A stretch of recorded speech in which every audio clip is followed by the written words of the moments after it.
Terraform, the city planner for your infrastructure. I remember playing these kind of games where you can build a city by clicking around, placing buildings one by one. It works and it's fun, but once your whole city is built, no one remembers exactly what they did. This means you cannot rebuild the same city twice. Terraform is a planning office. You create the blueprint for your city, and it is the one in charge of creating those buildings. If you change your blueprint, it changes the city, making sure your city contains exactly what your blueprint describes. The next time you need to replicate the same city or a similar one, you already have the blueprint. You don't need to remember 200 steps and click around for 6 hours. That's the power of Terraform. Your infrastructure depends on the blueprint instead of manual steps no one remembers. Clicking around in a cloud UI works fine at the beginning, but it breaks when you need consistency, history, and teamwork.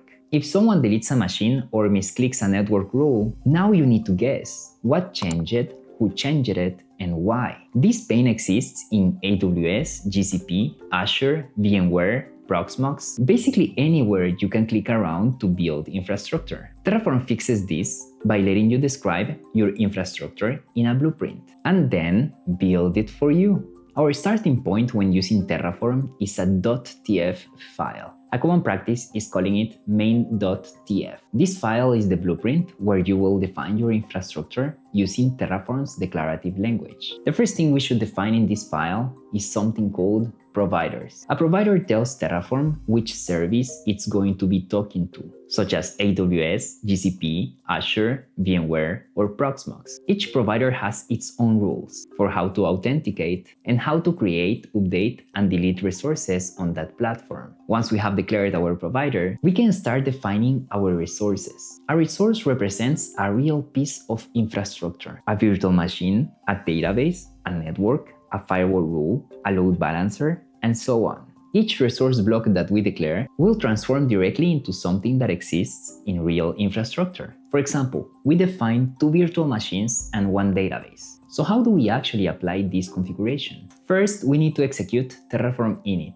It downloads the required providers and basically set up the environment Terraform needs to understand your configuration. Next, Terraform plan. Terraform compares what is declared in the code with the current state of your infrastructure. It will show you a summary of what will be created, modified, or destroyed. This step is only a preview. Nothing will change. It exists so that you can review what Terraform will do in case you decide to apply that plan. And finally, we have Terraform apply. Terraform executes the plan and makes the real infrastructure match your configuration. This is the step where the 2 machines and the database are actually created. And that's the core Terraform workflow. Write the configuration, plan the changes, and apply them. There are other useful commands, such as Terraform fmt to format your files consistently, Terraform validate to check if your configuration is correct, and Terraform destroy.